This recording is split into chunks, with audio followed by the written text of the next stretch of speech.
नमस्कार मित्रांनो, माय व्हिलेज माय फार्म, माझा गाव माझी शेती या यूट्यूब चॅनलवर मी आपलं स्वागत करीत आहे।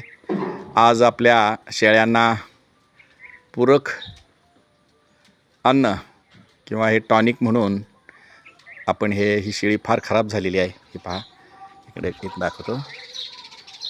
अशा खराब झालेल्या शेळ्यांना टॉनिक म्हणून आपण हे पाजत आहोत। हे पहा, हे लिव 52 आहे। हे पाजा 10 ते 20 ml दिवसातून 2दा पाजावं। तर हे बंदिस्त शेळी पालनामध्ये आपल्याला असं लक्ष देऊन ज्या खराब झालेल्या शेळ्या आहेत त्यांना हे आज पाजत आहोत। पहा, घ्या दुसरी शेळी घ्या। हे पहा एकदम खराब झालेली शेळी आहे। तसं वय झालेलं आहे, ही म्हातारी आहे, त्यामुळे तिला औषध पाजणं गरजेचं होतं। यातल्या बघून आम्ही शेळ्या हे पाजत आहोत। दररोज साधारण 15 ते 20 मिली 2दा हे औषध साधारण 4 ते 5 दिवस पाजायला पाहिजे।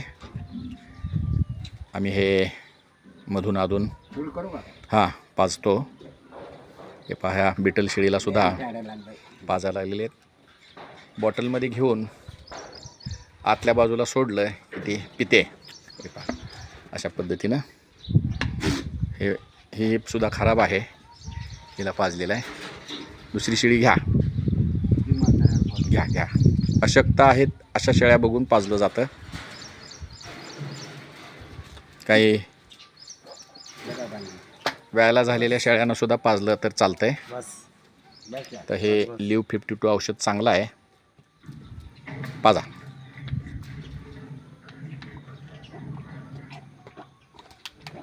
अशा पद्धतीनं 2 लोक लागतात। कळपामधली अशक्त कोकरं बघून सुद्धा हे पहा कसे बसलेत।